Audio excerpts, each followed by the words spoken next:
Good morning and thanks for joining us on the midweek edition of TVC Breakfast. Let's bring you the news update at this time. The Attorney General of the Federation, Abubakar Malami, has announced the rearrest of self-acclaimed leader of the indigenous people of Biafra, Nnamdi Kanu, by operatives of Nigeria's security intelligence. The Attorney General of the Federation made this known to newsmen in a joint press briefing with the Inspector General of Police. Judiciary correspondent Celestina Area reports.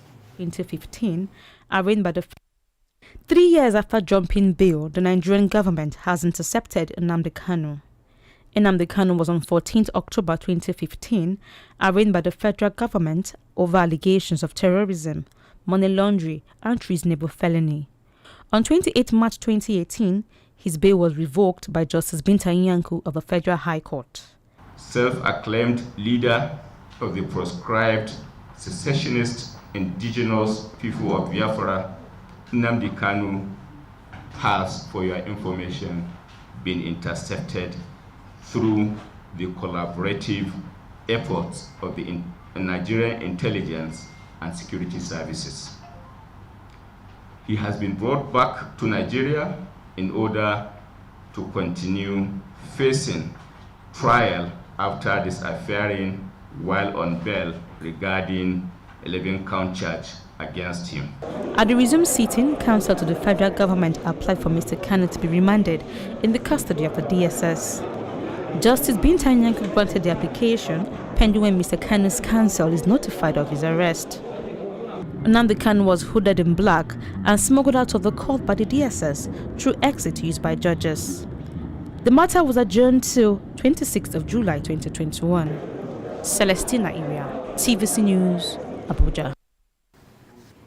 Meanwhile, IPOB lawyer and lead counsel to Nnamdi Kanu, Ifeanyi Ejiofor, says he has confirmed through a correspondence from the Federal High Court Abuja that the arrest and the extradition of his client. Mr. Ejiofor said he was taken before the Federal High Court number 2 Abuja on Tuesday on an 11-count charge, though without his knowledge. Following the adjournment of the case to the 26th day of July 2021 for continuation of trial, he says that a legal team led by him will be in court on this date.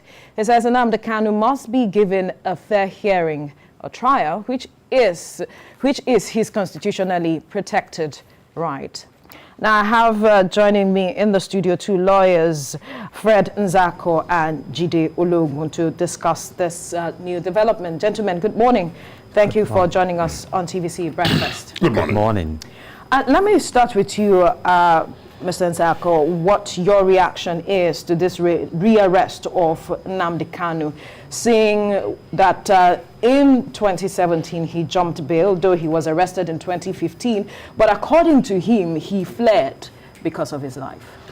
Well, my reaction is the same with that of most Nigerians who feel that Nnamdi Kanu receiving the short end of the knife from the federal government. Recall that he was arrested in 2015 and then kept in custody for 2 good years without trial, over and against all provisions of the law, over and against all pronouncements of court that he should be either taken to court or be released on bail. But federal government refused, neglected and denied to grant him his constitutionally guaranteed right.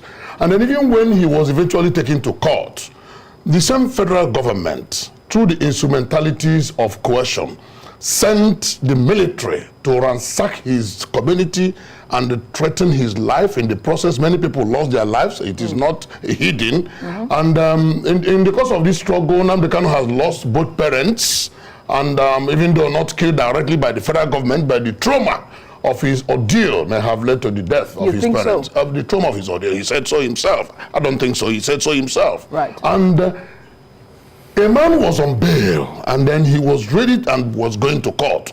And all of a sudden, the soldiers swooped onto him. And then, of course, it is only a tree that will hear that it is about to be cut down and remain standing at that spot. So it was right for him to jump bail? Every human being, every animal, not just a human being, that feels threatened by any way in any manner would likely shift ground. So If Nigeria begin to look at the narrative of jumping bail, that would be unfair to Nnamdi Kanu.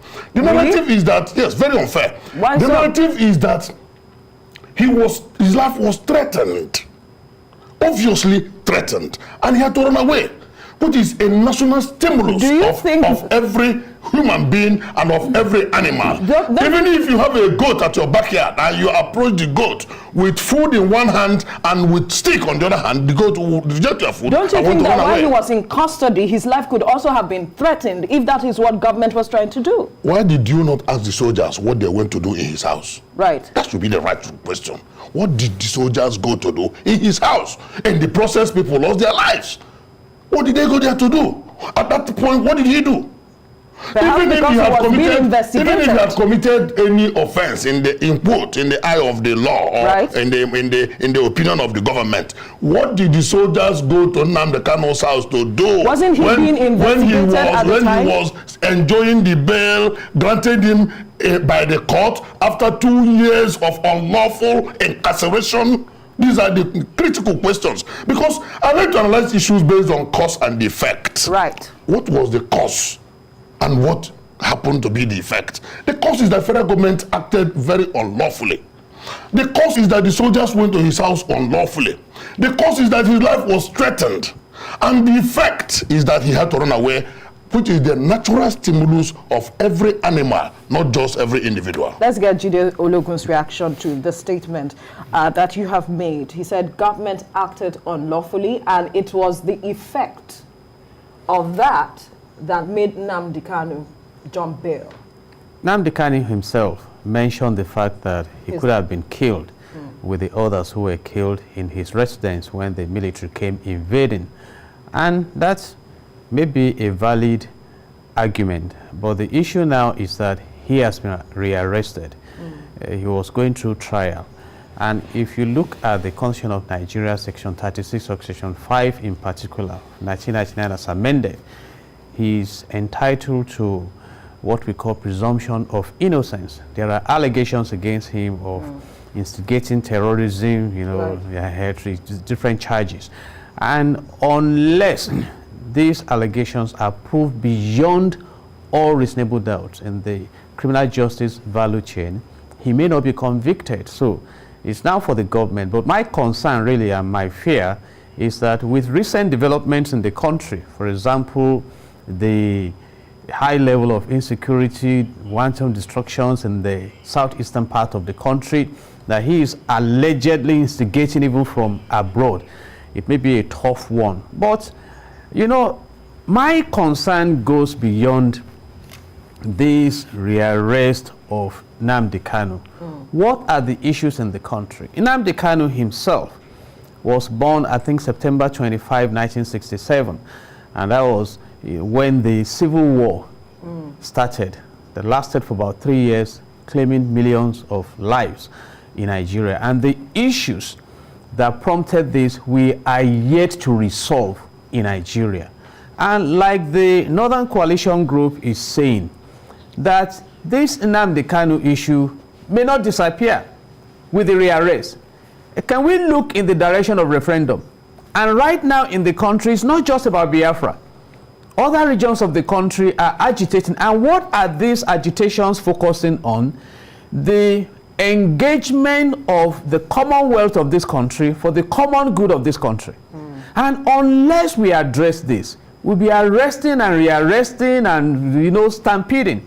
That's on one side. On the other side, I think this has punctuated, or rather confirmed, the capacity we talk about of the government to act if they want to act. I have mentioned it when it was time to get Nnamdi Kanu to proscribe IPOB, they acted. When it was time to get him and, to make him run away, they acted. Can we, divert the same attention to the bandits, the unknown gunmen, and solve the crisis in this land? And finally, I want to advise this morning that the government should please look in the direction of public relations. The definition of public relations means that, a planned, deliberate and sustained effort to create and sustain mutual understanding between an organization or a country and the publics.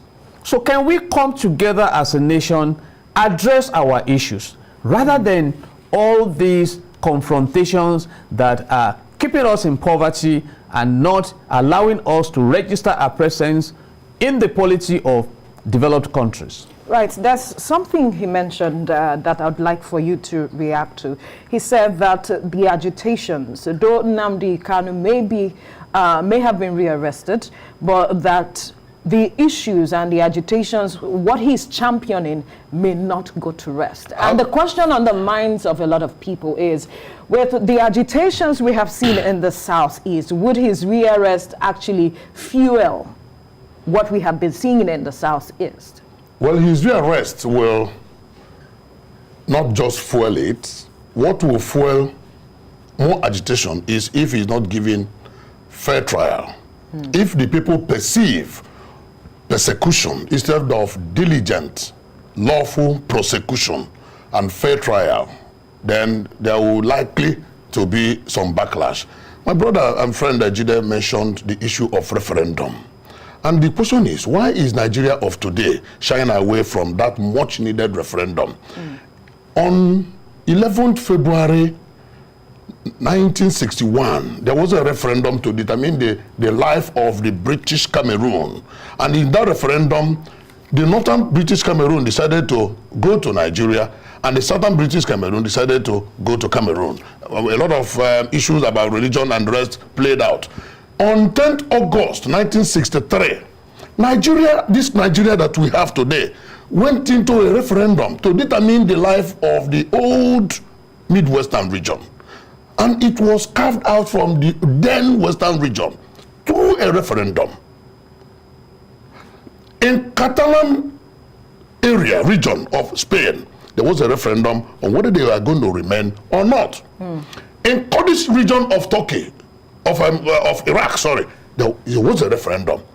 In Britain of late, there was a referendum whether they are going to remain with EU or whether they are going to go out of EU. Absolutely. So what the agitation that Nnamdi Kanu is championing is a civil agitation which the federal government has given the tent of criminality. It's embarrassing that government will do the normal Nigerian approach where a man and another man has issues with their land.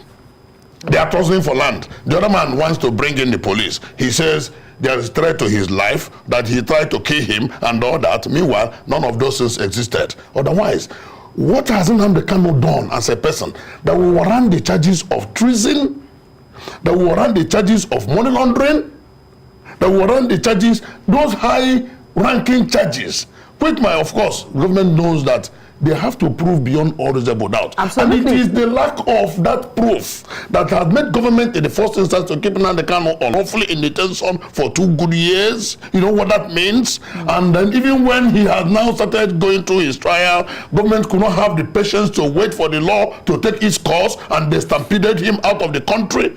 Who is now the culprit in the matter between Nnamdi Kanu and federal government?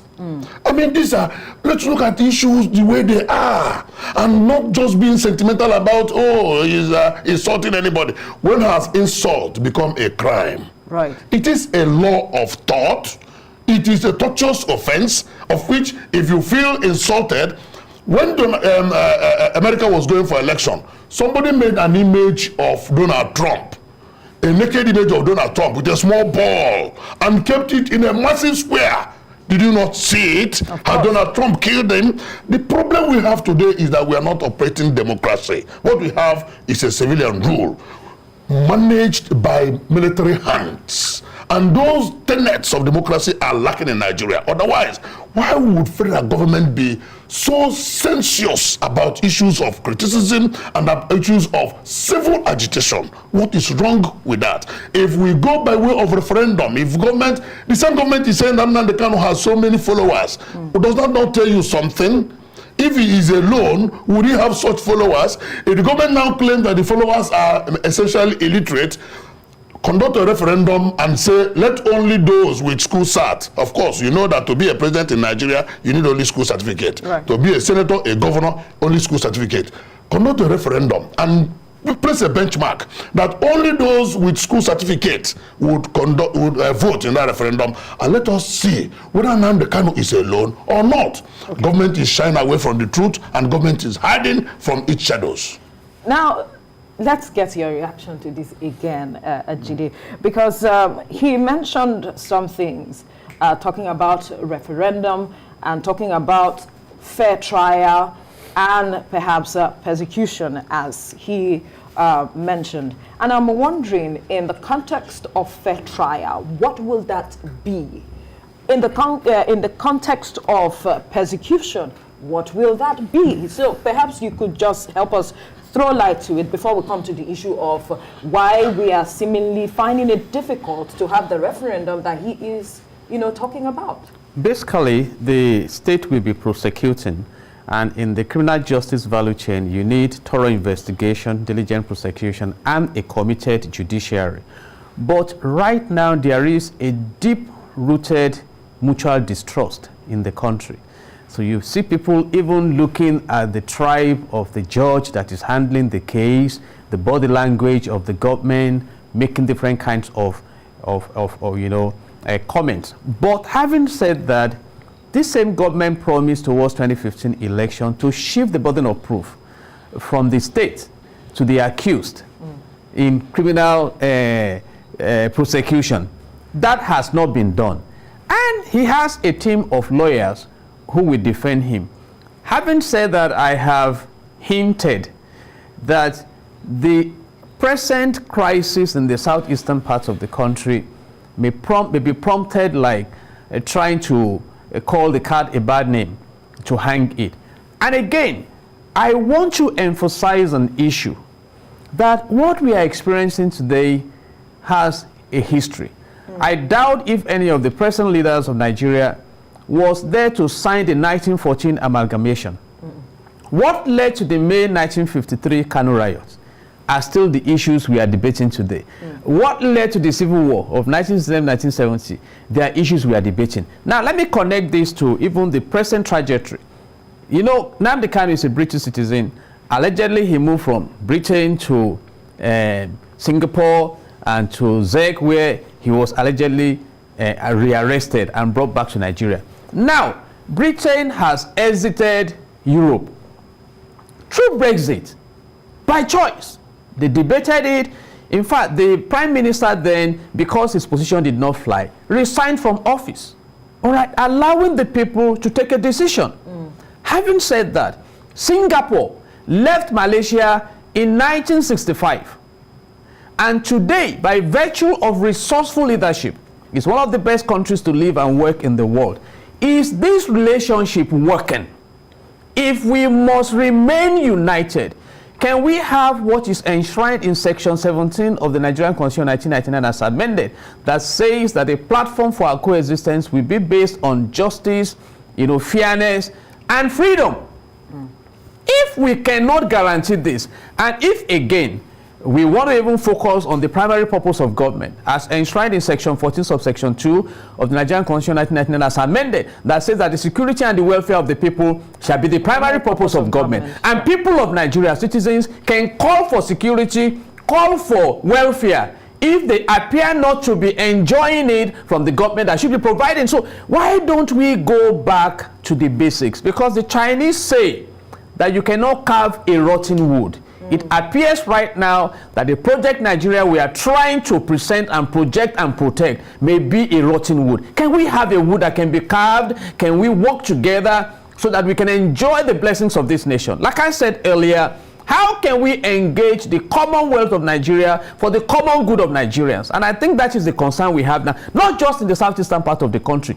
Now we have the southwestern people also. We now have the Amotekun everywhere, even in the north. I just mentioned it now. The Northern Coalition are the ones saying this issue of Nnamdi Kanu will not go away.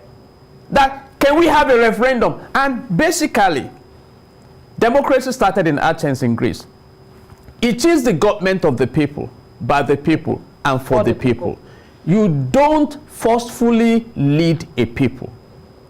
And the essence of being a nation is to enjoy the fortunes of that nation. So I want the government to go beyond this and look at the big picture rather than dealing with symptoms. And having put all this together, we constitutionally, he's entitled to very, fair trial and diligent prosecution.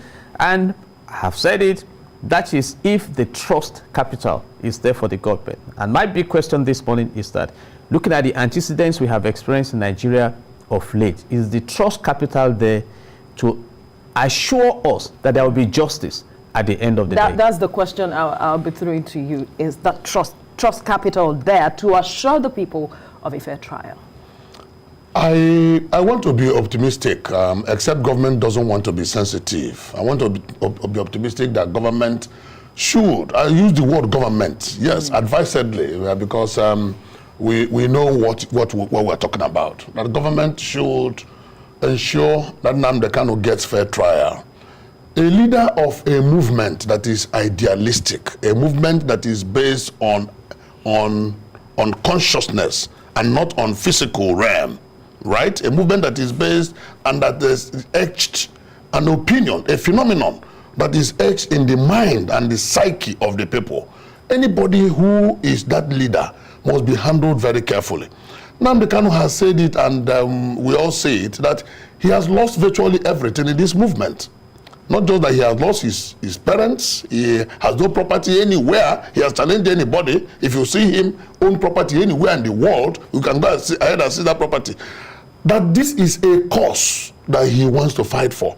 And the people that he is fighting for feel he is doing it well. And they want to sustain the tempo, they want to sustain the agitation. Forget the fact that some elite who want to play the ostrich. I can tell you for free, Veronica, that nobody is enjoying the level of injustice, massive inequity, level of unfairness that is going on in Nigeria, because such level of injustice, inequity, and unfairness has held Nigeria down, has not allowed the people to exhibit and fulfill their God-given potentials and talent, to the extent that even the huge resources that we have, both human and material, in this country are not adequately harnessed. Life in Nigeria has become Herculean, and nobody's enjoying it. People are now saying, what is the way out?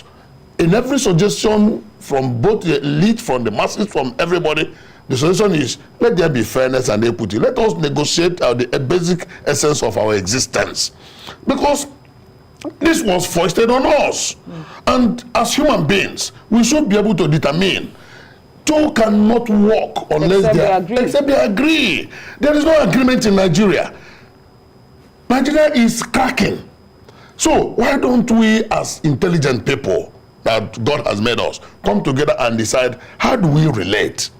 The template is there. We've been talking about it. We say restructure Nigeria and allow everybody to unleash his or her energies, if you don't restructure Nigeria, allow the country to grow on the paradigm of justice and equity. But you will recall what the president's statement recently. He asked the question: what is it? What is there to restructure? What is it? What did he see? The people want restructure. What did he see? And he also had said that the unity of Nigeria is not negotiable. Look, Veronica, what did Mr. President see when he promised restructuring prior to 2015 election? Without that restructuring, do you think Nigerians would have elected him? Because he promised that. Nigerians elected him. So let him answer that question. What did he see then?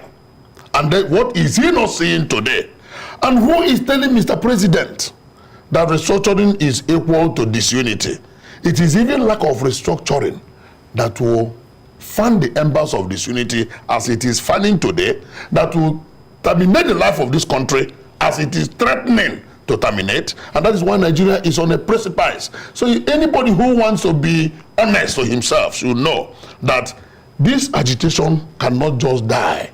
This call cannot just cease, because one, the trust capital in Nigeria has diminished so much across all nations that make up this country. In the early 60s, Chief Obafemi would describe Nigeria as a geographical expression. We expected that almost 50 years, more than 50 years down the line, that expression would have become a nation. But instead of doing that, Nigeria decays by the decade. Every succeeding decade is worse in terms of development, in terms of unity, in terms of everything. So why can't we arrest this continuous decay, this geometrical decay that we are seeing? Are we going to wait until the country implodes? That naturally religious people will say, God forbid. But God can only forbid when we as Nigerians forbid that Nigeria dies. If we don't, I can tell you that the trajectory we are taking, the direction we are going, does not ensure or guarantee the continued existence, success, and survival and development of this country. And the rest of the world must be interested in what is going on in Nigeria. Right. The news yesterday was that Ghana has launched a plant to build automobile. The big news in Nigeria yesterday was that Nnamdi Kanu was arrested. Can you see the difference? Right. Now, he mentioned something, Jide, that I'd like for you to react to. He said the president before 2015 had promised to restructure. And what did he see then that he is not seeing it now? And I'm asking, could that be the basis for the distrust, the trust deficit that we are seeing today expressing itself in various dimensions? Absolutely. In public relations, we talk about walking your talk. So if there were promises, you'll be evaluated on those promises. And recall that insecurity was an issue towards 2015 election, and the government were coming in promise to deal with insecurity, to fight corruption, and to work on the economy. And you will agree with me, let's start from the economy angle, that if the total indebtedness of Nigeria was about 12.12 trillion naira in 2015, and today it's about 33.11 trillion naira, you ask what we have done there. If the dollar rate today is 500 naira to a dollar, and it was about 190 in 2015, how well have we done? If today 323 persons were killed in Kaduna in 3 months, 949 kidnapped in the same 3 months, then we ask ourselves about insecurity. If today the Boko Haram that started in the northeastern part of the country, reportedly by the president himself, that the way they were handling the matter has pushed them to all parts of the country, you still want to benchmark the security state of the country. So I think we have a chronic crisis in our hands, and we must just decide that if we must united, as declared in the word of God in Psalms 133. Psalms 133 says, behold, how beautiful it is when brethren dwell together in unity. That God says he will release his blessings. Let me say this. Nigeria has the largest deposit of proven gas in Africa. What have we benefited from it? Professor Konjo Iweala is the DG of World Trade Organization. What have we benefited from it? Dr. Adesina is the president of African Development Bank. What have we benefited? We have our own in the United Nations General Assembly, and all we talk about is insecurity, insecurity, insecurity. It's insecurity and industry. I just want to propose this morning, there are things you embark on to create a healthy nation. You build a civil society, not a militant society like we are doing. We are radicalizing the people of Nigeria against one another. You ignite and activate the economy to create wealth. You empower the private sector to support. Give us electricity. We have all the energy mix in Nigeria. Now, NNPC is telling us that they are drifting towards zero remittance to the Federation account. Is that a good news? You know how I think I heard this morning the billions of naira that are going to subsidizing electricity. Yes. Billions of naira that, I mean, about, we are even buying into the Dangote refinery. And if you read from section 15 to section 16 of Nigerian Constitution 1990 as amended, it has stipulated how the economy should be managed to have sustainable development. And finally, I want to recommend to this government, please, you owe yourself, if not Nigerians and the world, the mandate and responsibility to be recorded as putting Nigeria on the path of prosperity. We have no business with poverty in this country. And that is the truth. The gold deposit in Zamfara can earn that state about $2 billion annually. What are we talking about? Right. Every part of this country is blessed. But how do we harness all this? That is the big question now. And I think that's the responsibility of the government. Absolutely. And if we cannot do it at the central level, Can we restructure? What is restructuring? Go back to what we had in the early 60s. You have regional government, Southwest doing well, North doing well, and there was healthy competition to create wealth. And in the absence of wealth, we can only continue to travel in the direction of poverty. And someone said, no matter how fast or how far you have traveled in the wrong direction, you will end up in the wrong destination. Absolutely. Absolutely. Your final word. Well, the government has a stake. The whole world is watching. Nigerians are watching how they'll handle the issue of Nnamdi Kanu.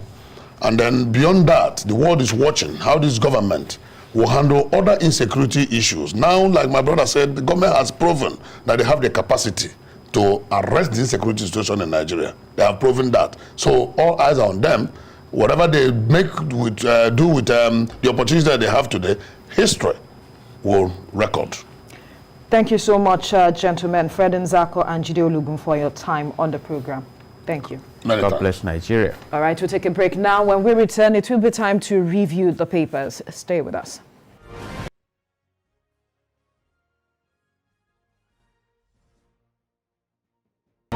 All right, thank you for staying with us.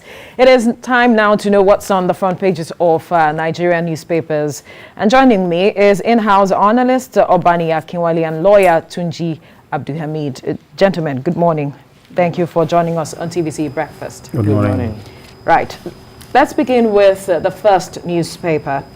British government opens up on Nnamdi Kanu's arrest, extradition. High Commission says IPOB leader wasn't picked up in UK. You find details of the story on the pages of the first newspaper. To the blueprint now. Arewa Consultative Forum, Ohaneze, others to federal government treat Kanu's trial with caution, rule of law. The groups are reacting to Nnamdi Kanu's arrest. They are asking the government treats Kanu's trial with caution and the rule of law. You find details of the story on the pages of the blueprint. To the Daily Trust now, how federal government used Interpol to extradite Kanu. Why I jumped bail. He'll face fresh charges. Government. Arewa Consultative Forum, Ohaneze worldwide welcome rearrest. IPOB leader to remain in DSS custody till July the 26th. To the Nigerian Tribune now. Ohaneze ACF Afenifere groups react as federal government arrests rearraigns Kanu. How he was arrested, Malami, why I ran away, Kanu. All right, to the Nation newspaper, still talking about Nnamdi Kanu's rearrest. How Nnamdi Kanu was arrested, whisked to Abuja, Malami, it was a joint security action. Court remands IPOB leader till July the 26th for trial to restart. Why I fled the country. All right, to the Daily Sun now, how Interpol nabbed IPOB leader in Europe.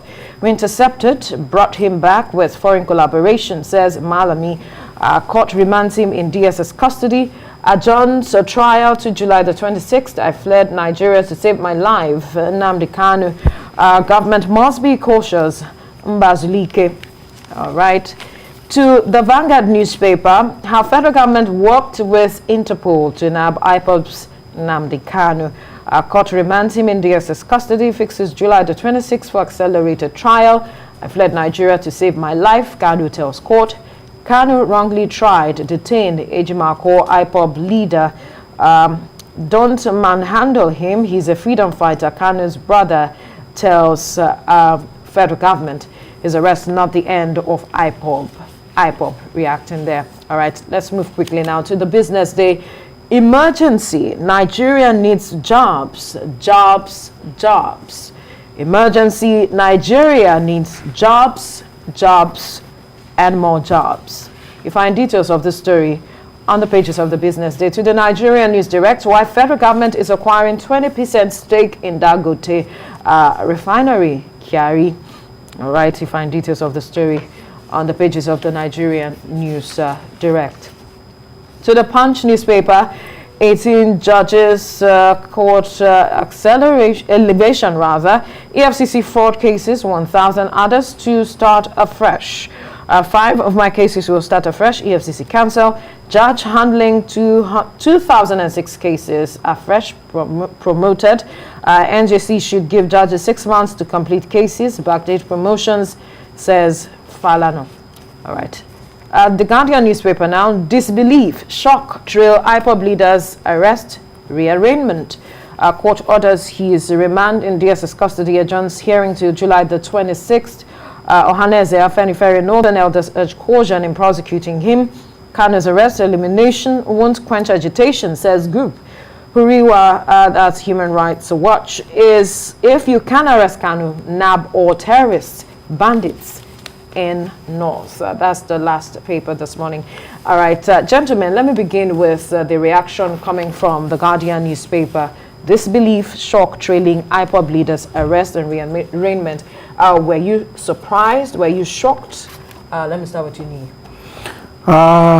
Let me say it was not a shock to me, and I was never, for me it's not something breaking. I've said it on this forum severally that the international communities are the bane of our problem in Africa and Nigeria. And I've said it severally that it's until we begin to look inward and begin to forget about what you call allies when it comes to international politics. You recall, there was a visit of President Muhammadu Buhari to France a couple of months back, and a lot of people were asking that was he invited, why was he there, and what have you. And if you look at the trend, after the visits to France, the rate at which our military are pounding the bandits and the Boko Haram terrorists are suddenly increased. And you recall around that period when the ISWAP and the Boko Haram had their infighting and Shekau was killed. And there is no way the UK of this world, who some paper claims that were part of people that find a way of granting Mazi Nnamdi Kanu asylum, that are not aware that Nigeria has placed Nnamdi Kanu on Interpol watch for repatriation. So it is, I think it will be very, very clear to all of us now that it is high time we stop believing in all these Greek gifts from the foreign missions, because what interests them more is what they are going to make from this country, and that's exactly the case of Mazi Nnamdi Kanu. I'm not surprised because they have been on his trail, and the Nigerian government, the Buhari has said he will start speaking a language that we understand, and I'm hoping that other agitators that are leveraging on international society for help for call will learn from this to ensure that we do things within the law, we do things that are justiciable. Does he have right for self-determination? It is globally acceptable. But on what route are we taking it through? And I believe with what we have on our hands now, it's just like a banana peel. If the federal government is not careful, they step on this peel, they can set this country on fire. Now, that is where I'm bringing it to you now, Tunji Abdulhamid. Being careful. I mean, to put it in proper context, what would that be? The concern of a lot of persons is government should be careful, government should ensure it has fair trial, and government should be seen to be handling this case without any form of sentiment. And I'm wondering, what could that be in your perspective? I think that is captured by the by fair hearing. Whether careful, what was the other one again? In other words, they are saying, look, let this case be treated in line with the law. Let the law prevail, not sentiment, just like you said. They should ensure that, look, justice is done and seems to be done. In other words, they should make sure the trial is open, it's not hidden, and it's not coerced. And it's not treated in a coerced way that, in what sense? In other words, it's not being you don't see a situation whereby you see if you are confident with our courts or police situation and the custodies, the way they extract evidence from suspects, it leaves most to be desired, because it's more or less like the punishment. You have been treated in a very bad, in fact, to the extent that some people will be shot for them to be able to confess. Say, so I expect them to treat him fairly, to follow the rule of law, and ensure the justice is not only done, but it's seen by the people to be done. Again, I am surprised. I am. Really? Why? I am surprised for the first time. Why? I'm surprised. I'm surprised because I did not see it coming. Unlike it's not in line with what we were used to, whereby before they even take step, you've seen it on the paper. It's not seen any paper. Nobody even knew that they are planning. And he had been in the country since Sunday, and nobody knew. Yeah, this is the way to operate. That is the way to operate, and you get results. It's not about, first of all, going to the media, start making media trials, start making pronouncement and whatever, and then you want to achieve anything. You don't achieve anything. So it's an evidence for me that, look, the government, if desired, if committed, if interested, can achieve results if they want to achieve it.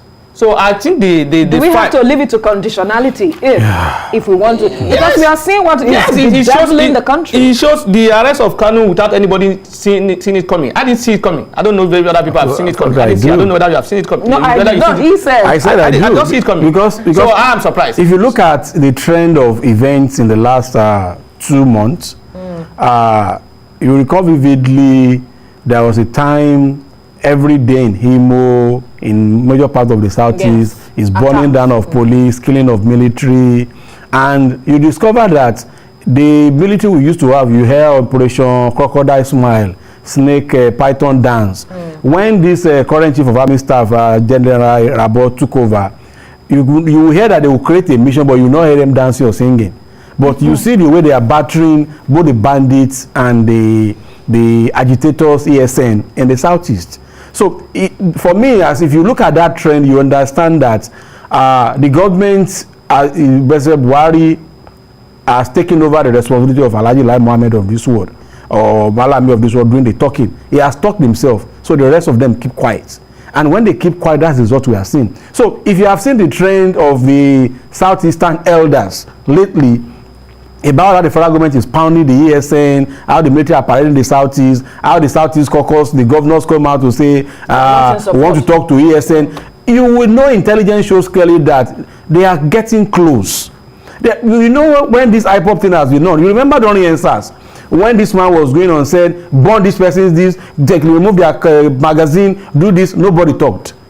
Now, when they start pounding them, removing people from ceiling, burning their camps, the first time our Mazi Nnamdi Kanu came out and said the government should not kill their youth and the government should listen to their youth. Then the governors and the stakeholders in the southeast came and said this is what they want to do. So, and you will see this, even the south, immediately they notice that the Avengers are coming out. They first had to the president and said, this is our agitation, this is what we are requesting from you. So it's obvious that all the stakeholders, they have intels that what his government is about to do. So his arrest now is not going to fuel the agitations we are seeing in the south. The arrest of Mazi Nnamdi Kanu will go two ways.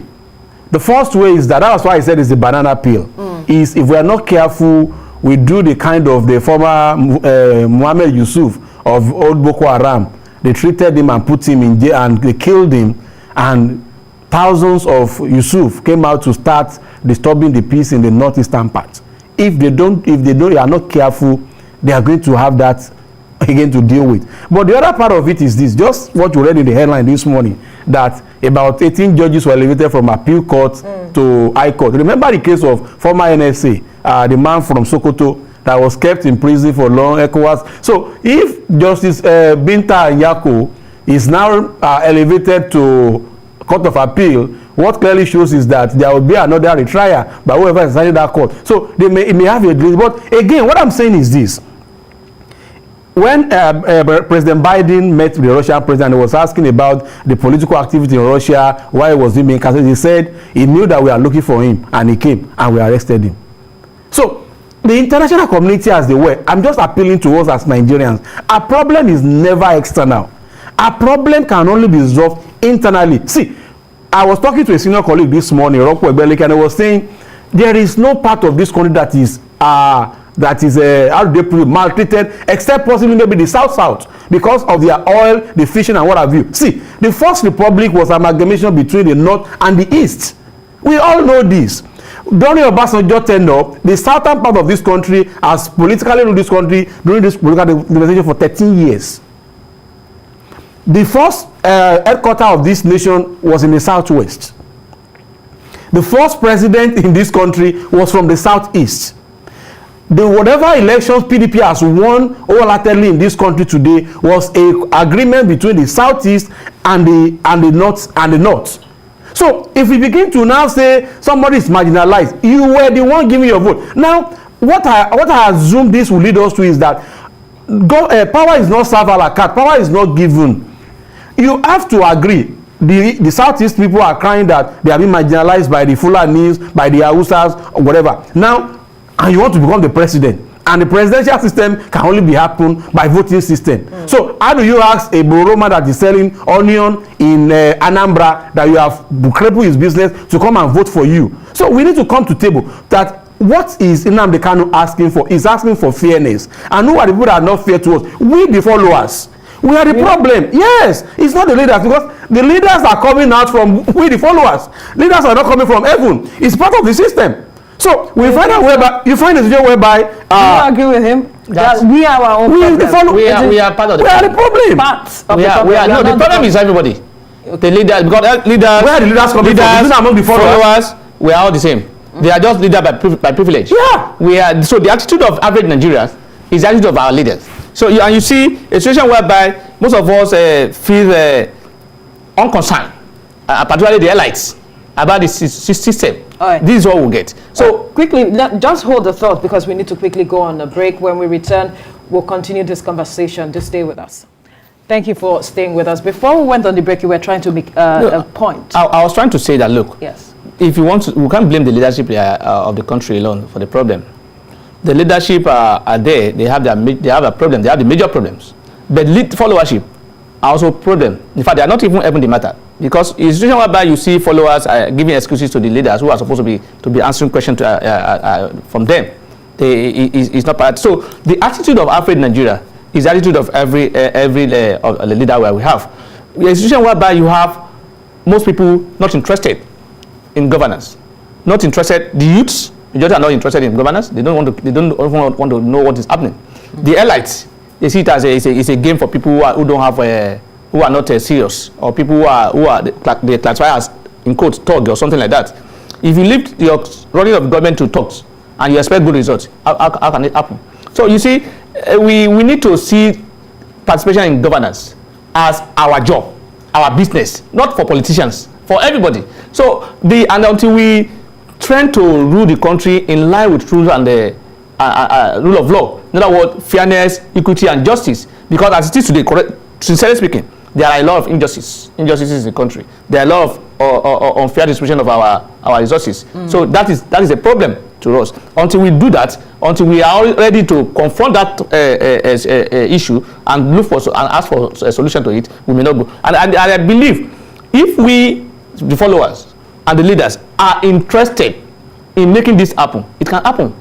It can happen. The only thing is that people who are in government are only interested in how to secure the next election, and that is the problem. So they are not interested in how to ensure that and deliver on the dividends of democracy. Exactly. So, and we also will be looking for excuses for that. And the followers, those who can understand the benefit of putting proper person in politics, in government, they will not be there.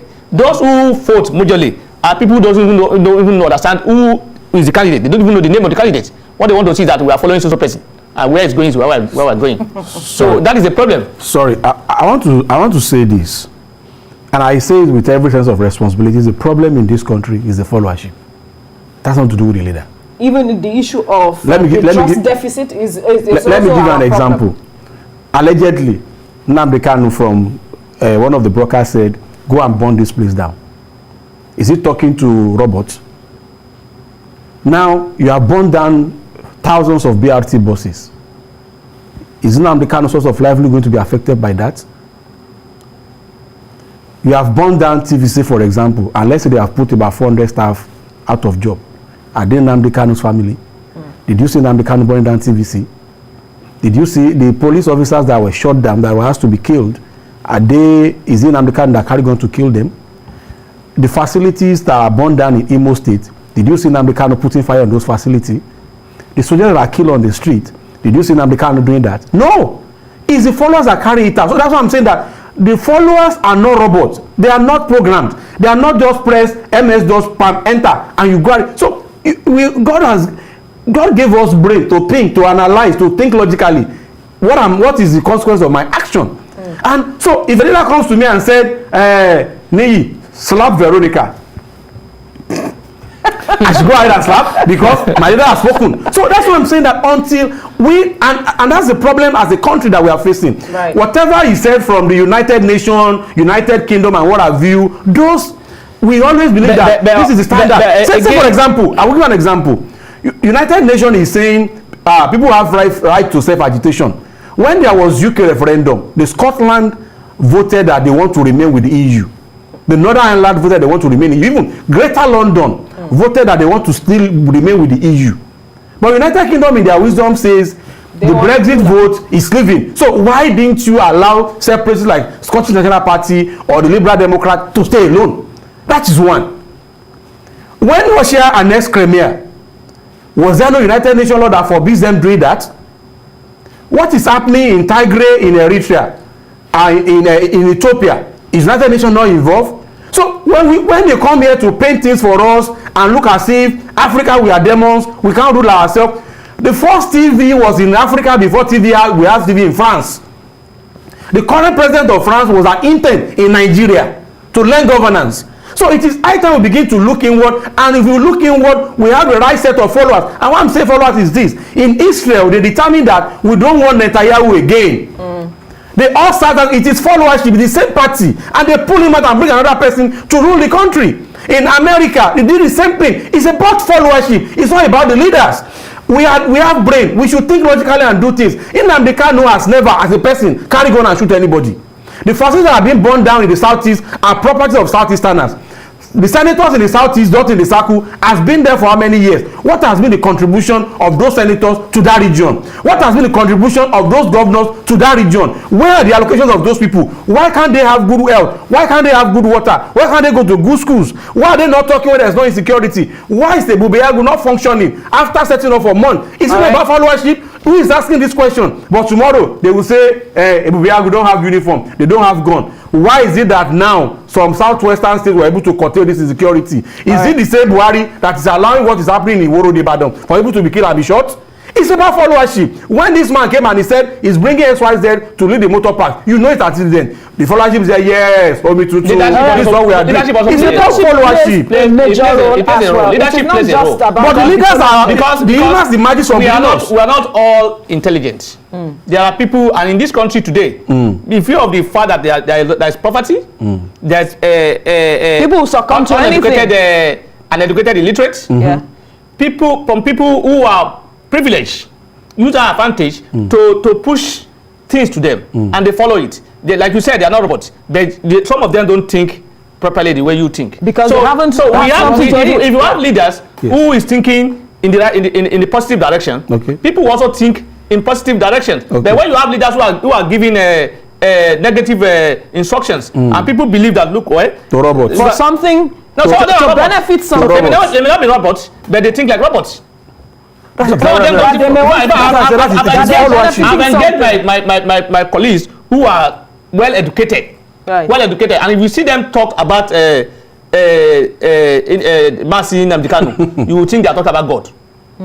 They are well educated, and they are not into poverty category.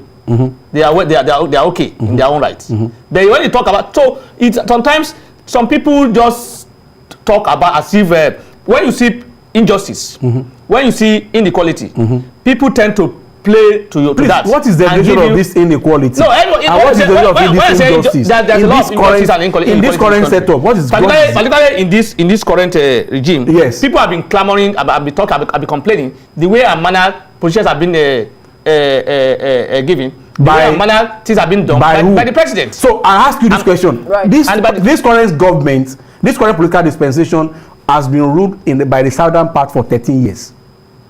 Obasanjo did 8 years. Jonathan did 4 years. That's almost 14. Now, what are you telling me? Is it that the North is not just doing? I'm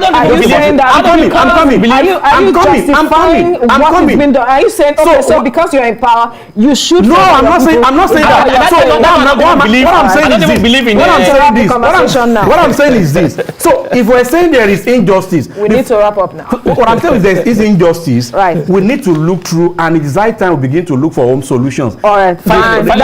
America will not force you UK will not help government us. should Our problem is local. and ensure we that have to there's use fair local hearing medicine. in the trial of Nnamdi Kanu. Thank And you. it must be They should be fair in trial of Nnamdi In-house Kanu, and they should not analyst set this Obani country ablaze, Akinwale. please. Thank you very much, lawyer Tunji Abdulhamid. Thank you as well. I play you. All right, we'll take a break. When we return, it will be time for the news.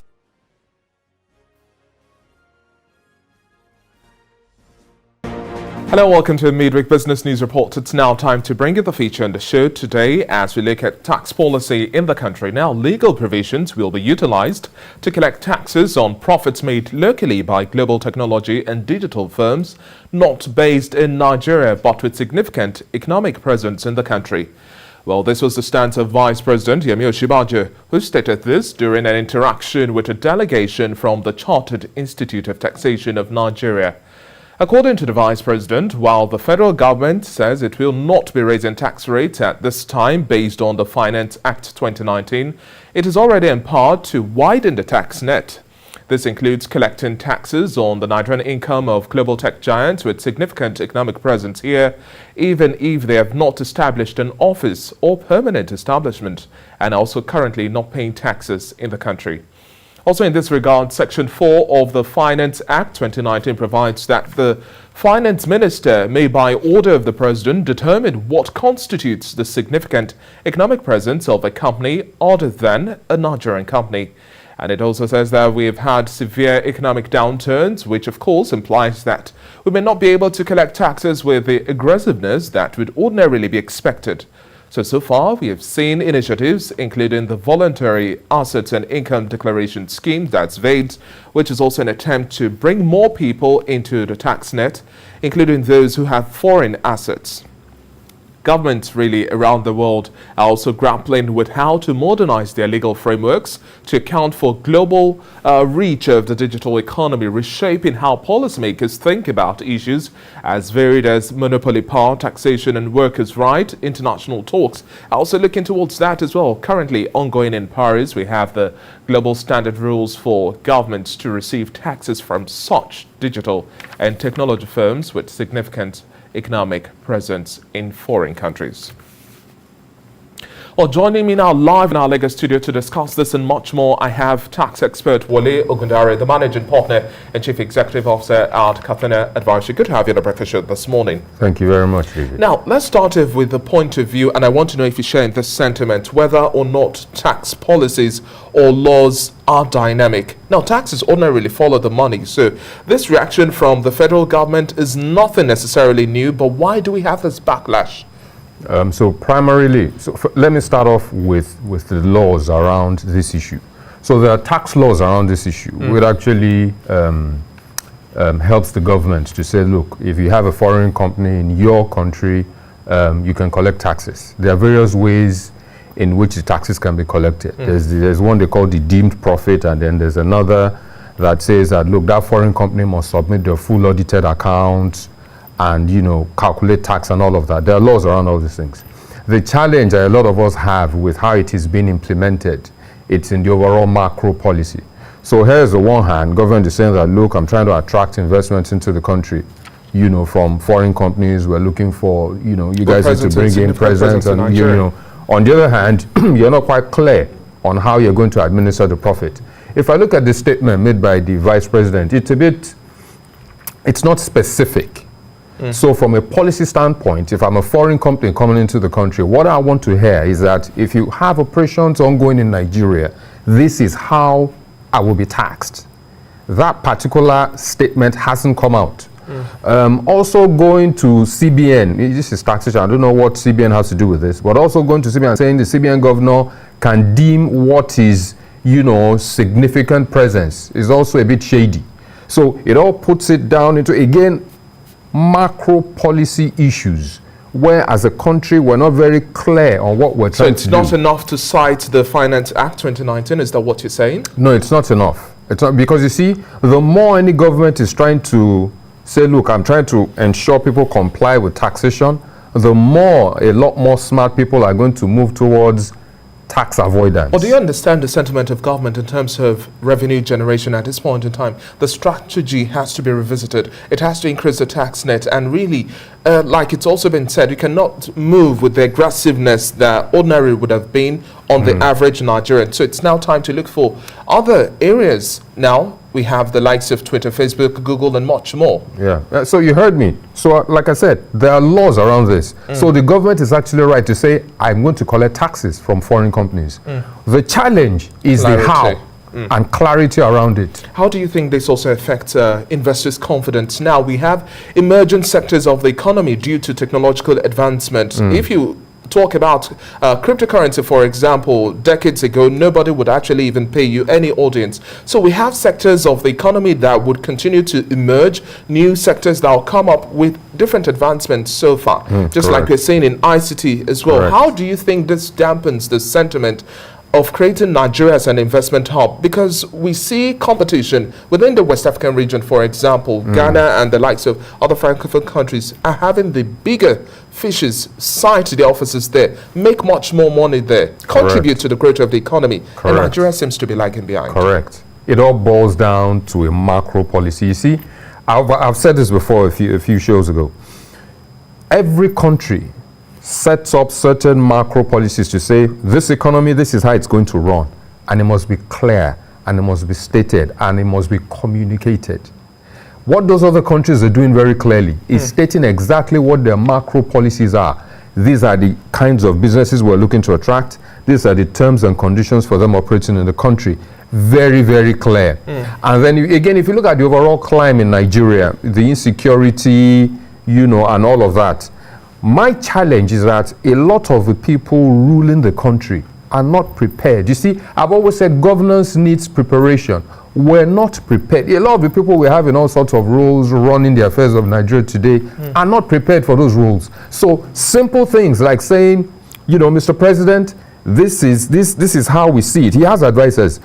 To run Nigeria, these are the sort of macro policies that you work, because we're trying to do 1, 2, 3, 4, 5, 6 things. So whenever any government comes and says, look, I have a 7-point agenda, around your 7-point or 12-point or 100-point agenda must sit macroeconomic policies to drive those agendas. The challenge is that there is no macro policy that is exact and is being communicated. That is the challenge. That's why there's so many issues, even the issue of farmers, herdsmen, all of this insecurity. There is no policy around it to say, this is how we're going to attract issues around grazing and execute all of those things. So as long as we don't have those policies in place and we keep on shifting goalposts, just to suit the situation, we'll never make a headway.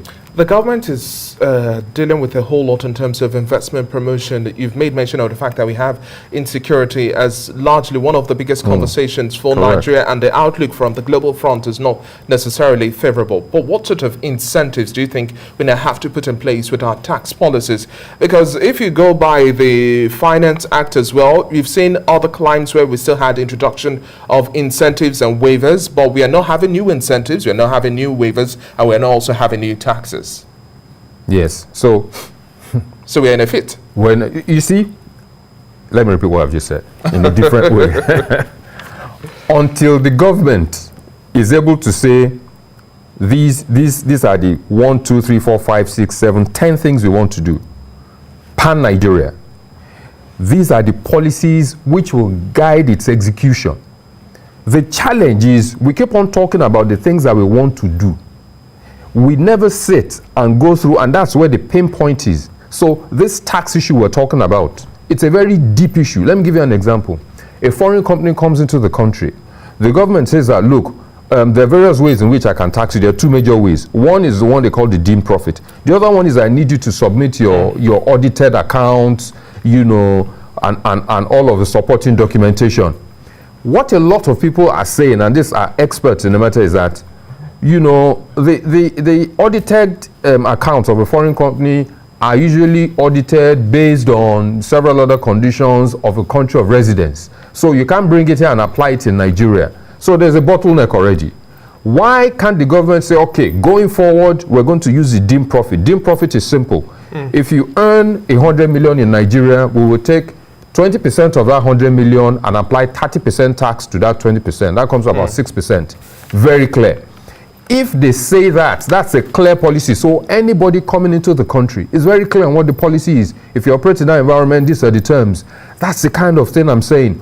Until we're able to do that on a sector, on a business, same thing with automobiles, same thing with agriculture, right across, we won't be able to attract sustainable investment. You know, if you remember the conversation we had around vehicles, you know, where at one point government was saying, I'm encouraging people to come and invest. All of a sudden, government reduces the import duties on vehicles, and then people are flooding the country with vehicles.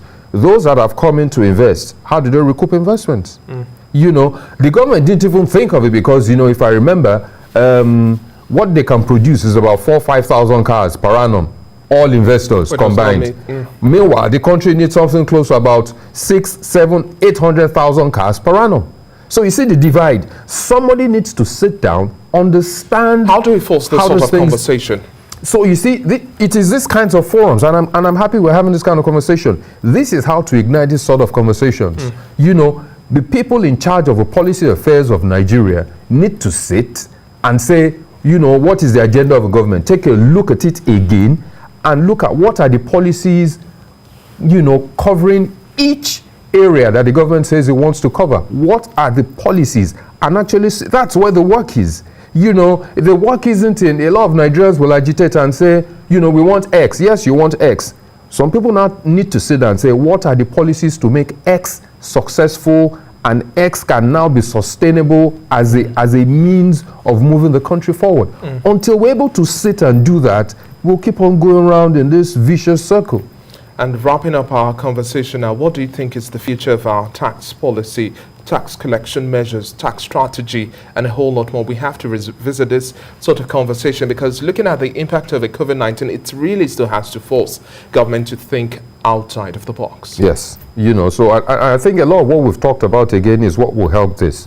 So in terms of tax laws, there's so many laws, and the laws are robust enough. The challenge has always been in its application. So I've always said, you know, when you say I want to increase the tax net, yes, so the government has looked at that sector, particularly the tech. There are a lot of investments coming into the tech sector, and I say that, look, in that sector I need to tax them, which is fine. You know, if you're making money in Nigeria, you should be subject to taxation. The policies around the tax laws just needs to be clear. That's the point. Okay. You know, until we're able to do that, we won't even be able to support companies that need the right sort of incentives around their tax issues. You know, because again, if I'm supporting you based on incentive, on the other hand, as a government, I need to earn.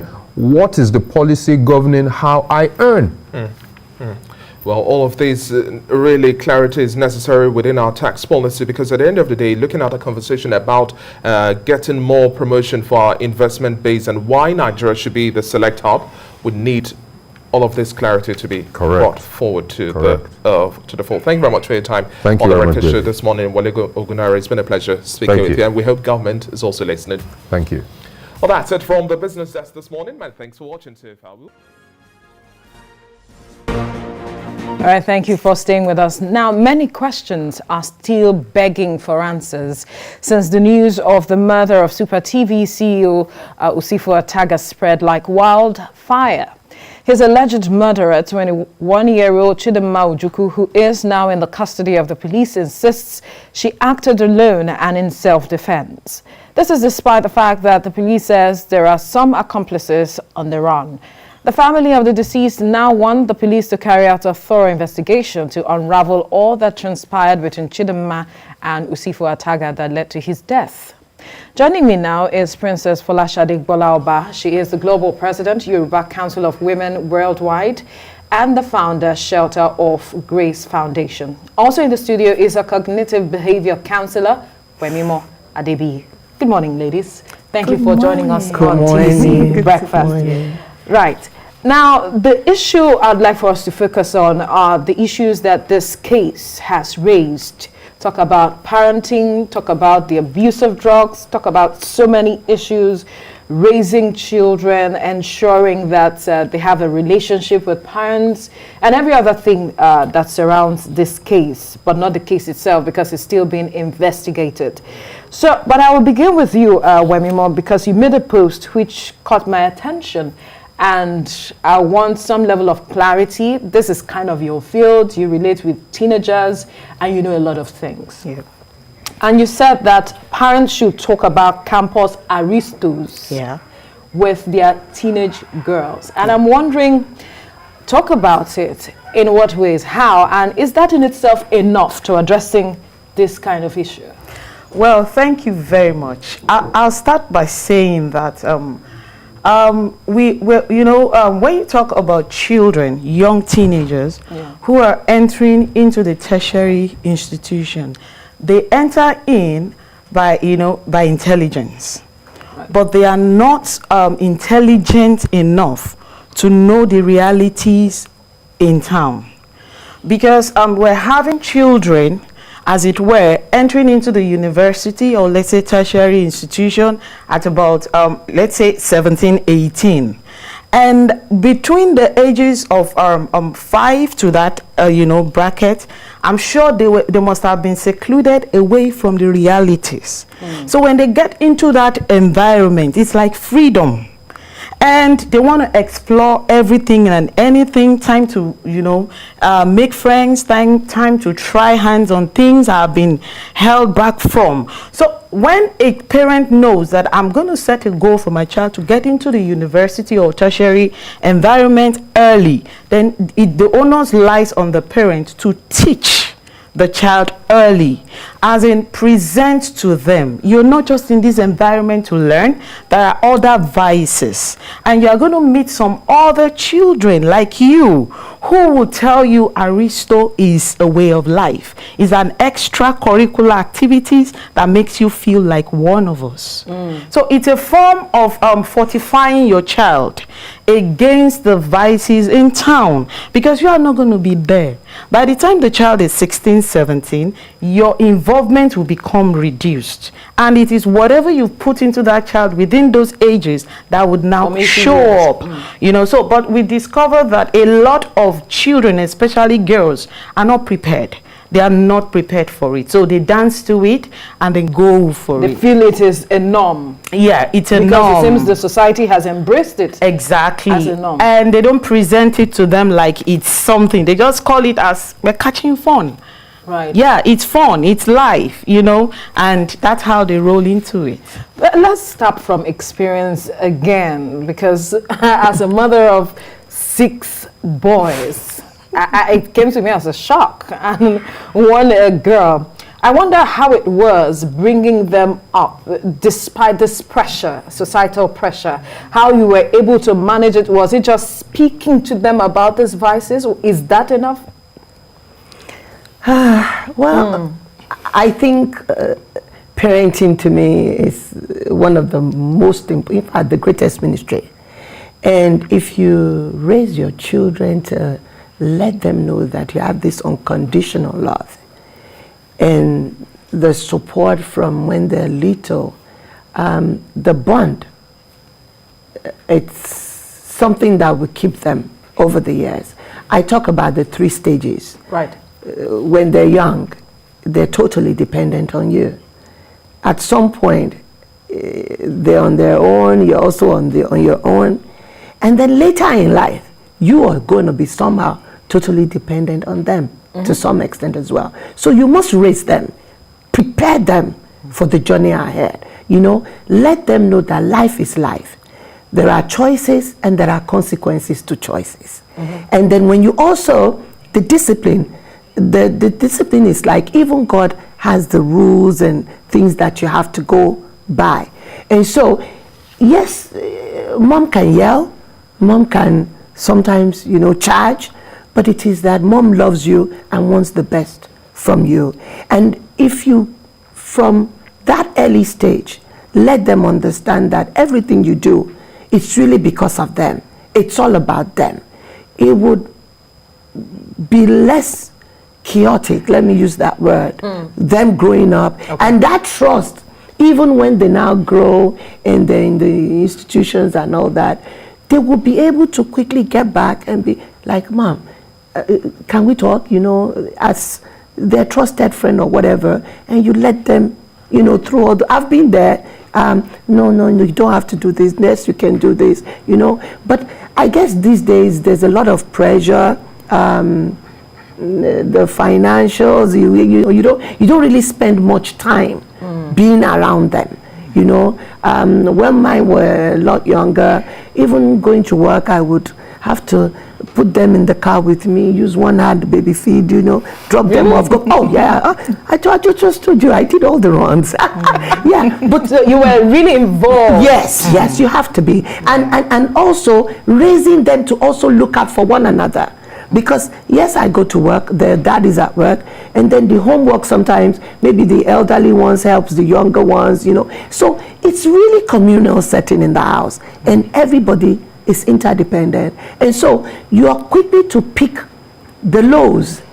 Maybe in school, somebody got bullied, maybe this, you know.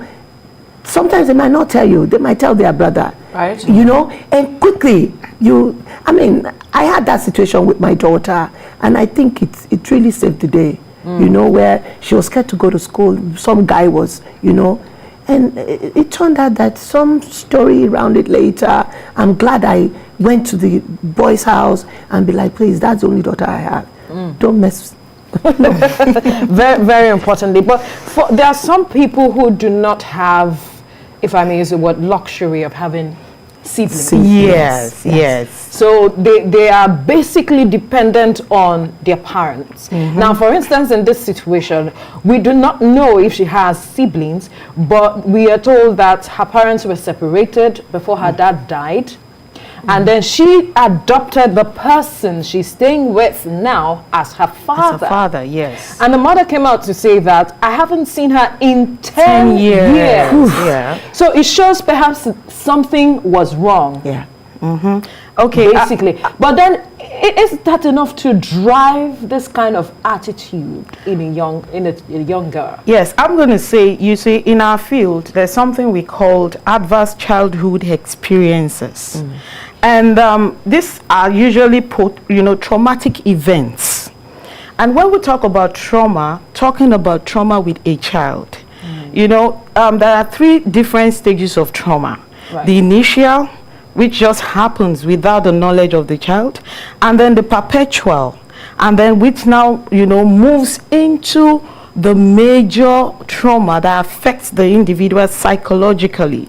Now for her, you know, trauma usually happens in major, you know, adverse trauma could be neglect, you know, abuse, sexual abuse, or even separation, divorce. And if you check her history, she has been traumatized with time, growing up. And usually the adverse effect of this trauma is what we're seeing in her behavior. It's not about the fact that she went into smoking, she was drinking, she went into wildlife, or maybe she had all manners of stories behind it. The root cause of this is actually an adverse trauma, traumatic experiences she's had with time. And then when you look at her psychologically from afar, you would see that she's a withdrawn individual. She's actually quiet within herself. So she's locked up a lot in her life, in her mind, and she has decided to take hold of her life without getting the right help. Now, every individual would have to go through one traumatic experience or another. But if you do not expose yourself to being helped, then there's every likelihood the impact will be more psychological. How about those who do not know they need help? Yeah, there are all manners at what point do you have to realize that I actually need help? When we talk about trauma, it presents itself in different form. It could be physical. Right. Okay, and it could be psychological. But the truth is, people do not pay attention to the psychological aspect, but it plays out behaviorally. Because that's when depression sets in. That's when self-worth, the person would not have a hold of worth on him or herself and think I need to depend on something. I need to depend on a way of life. I need to come up with something to show I am worth someone, just to cover up the cloudy experience that she or he may have had in life. So that's what we're saying, that there are all manners of behavioral ways to identify this. You see people, drugs. It's a way to cover up. Really? Yeah, when they go into Aristo, it's a way to cover up. And when they eventually get into having to take another person's life, it didn't start with that person. It started from a childhood experience. There's a lot. A lot. A lot to swallow. And with all of this that she has mentioned, how can we begin to perhaps rethink parenting with all of the pressures that we have seen, with all of the trauma? Some parents may not even know that their children are even being traumatized by certain things going on in the home. So how can parents begin to ensure they build trust with their children and not fear? Because growing up for some of us, it was more of fear. And then in the process, we were able to develop trust because we began to see life as it is. So that kind of guided us to an extent. Well, the topic actually just really grieves my heart. But no excuses, honestly. I grew up, my father also very, very tough, okay? So the fear you're talking about, it's like after God. My father was the next God. You must always fall in line. Yes, always. But over the years, I thank God for my father, because that fear, the discipline and all that he helped instill in me is still what I got to today. That, yes, I was a girl, little girl growing up, he wanted a boy. He raised me as a boy, prepared me for the hard road ahead. And so, yes, initially was meant to be negative, but it turned around to be positive for me, because whatever it is today, my father was harder than that. Yes. And it's like, you will survive. My good name, whatever it is, you must hold up, you must hold forward. And so that's what I'm talking about, consequences. The choices. Yes, I went through the schools, and there were also always children that maybe their fathers or their mothers were more privileged, but there was no attraction that will make me derail, because I know I will get it when I get back to the house. Oh yes. And sometimes my mom had that check thing, look into my eyes, you can't lie. And even if other people were there, I'd be like, Mom, okay, tell them to go out. We can talk. And I can never lie to my mother. And she'd be like, yeah, that's it. No matter how bad it is, you must trust me enough that I've got your back. And no matter how it is, we will fix it. Nothing that is not. So I am a very positive person. No situation is not redeemable. Right. Yeah. And you must let them understand that it is not about where you are coming from, it's about where you're going to. And as long as you believe in that, you being a better you every day, trust me, I'm here to help you. I have no other job as a parent. This is my primary job. So help me help you. So most children these days, don't have that trust. The breakdown. I was talking about us missing it, the value system. Yes. We dropped the balls along the line. I don't know how. Maybe the exposure to so much civilization and internet and all that, whatever. But those things are meant to be our greatest assets to rule our world. It should not be the other way around. Yes. And that brings me to the other issue of helping teenagers manage peer pressure. Yeah. Because we see it everywhere.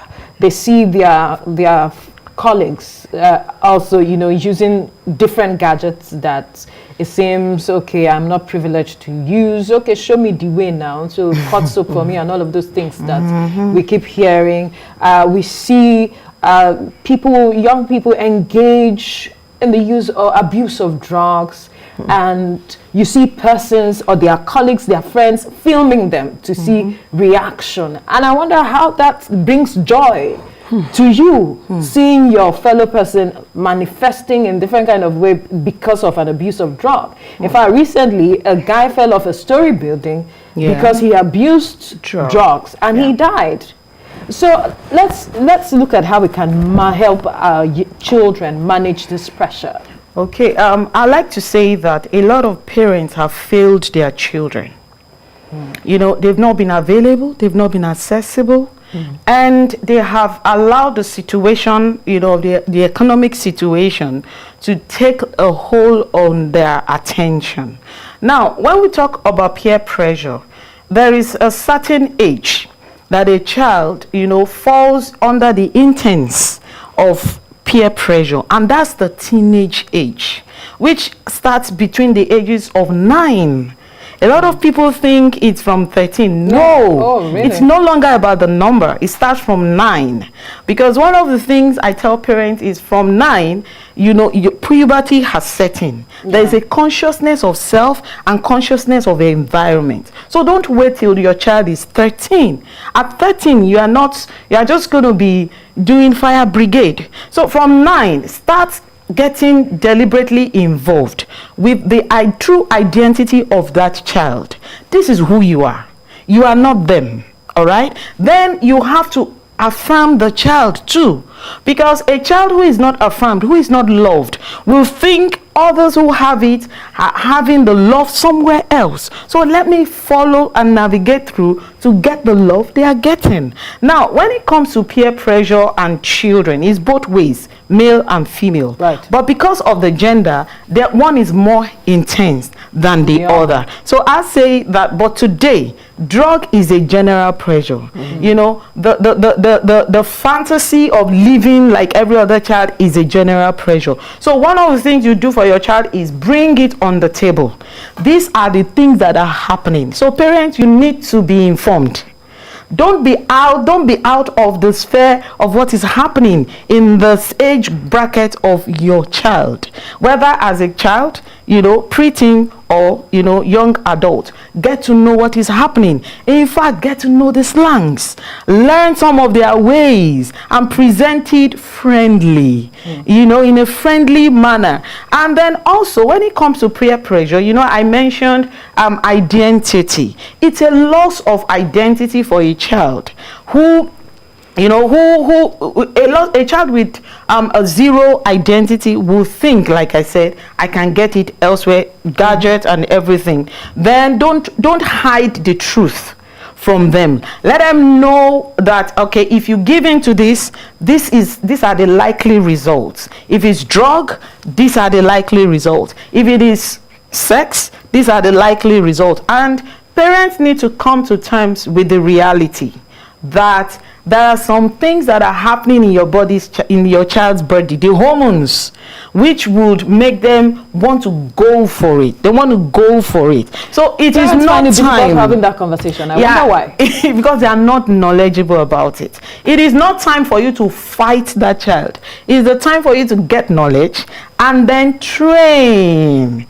Teach, coach, mentor, influence the hormone of that child within that period. Make that child understand that the reason you feel this pressure intensely is because of what is happening in you, not what is happening outside of you. Why? Because we have children of your age who have parents who are deliberate about raising them, and they are not under this type of pressure. So it's about what is inside. Let's deal with you, okay? Then it will be easier for you to combat what's outside, basically. That's a lot. That's a lot. So now with the recent developments that we are seeing, where does this leave the family setting? Because a family is supposed to be that aspect of society that determines a lot. it helps you build your child to become whole. But then we are seeing so much happening in the society, and we are wondering, family values are getting lost. That system is seemingly disappearing, and one is wondering, where are we actually headed? Scary thoughts. Yeah, but I think the awakening is part of why we're here. Right. And so the knowledge every day is what a lot of us need to get back out there. Sensitizing, teaching them, letting them know. I mean, my father back in the days would actually put us in the car and drive us around to the bad spots and the good spots and tell you, take your choices. If you do good, if you do this, this is where you end up.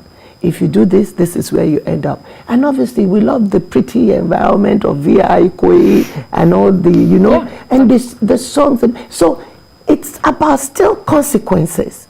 But also for some of us that don't have that norm, which is the father, the mother at home and all that, is still saying, okay, it doesn't matter. You can adopt. We used to write love letters to our seniors in school. Please be my school mother, be my school father. I don't think that is still in existence. Honestly, but you know what? It did the work. It did the magic back in the days, because then the seniors used to punish you if you had a good school mother. She fights for you. Yeah, she fights for you, defend you. And really, it extends to real life. So in the neighborhood where you are, if you don't have a mother in the house or a father, you can choose a role model who is like a mentor, you know, who you see that maybe there's some things you admire. Take the good, delete the bad. But all in all, adapt something to making sure that, you know what, no matter where I'm coming from, I want to be the best citizen of this great country. All right, do you have, quickly, any final words? Very quickly, because we're run out of time. I say that parents need to wake up, okay? And then put the challenge on you first. Right. Because what you don't have, you cannot give. Absolutely, and that's a fine place to live it. Thank you so much, Princess Folashade Gbolaoba, Global President, Yoruba Council of Women Worldwide, and founder, Shelter of Grace Foundation, as well as Cognitive Behavior Counselor, Wemimo Adebi. Thank you so much for coming. Well, let's tell you now that the views and reactions of all our guests are theirs and have no connection with TVC News. That's all on TVC Breakfast this morning. Join us again for another edition tomorrow at 7 a.m. to stay safe.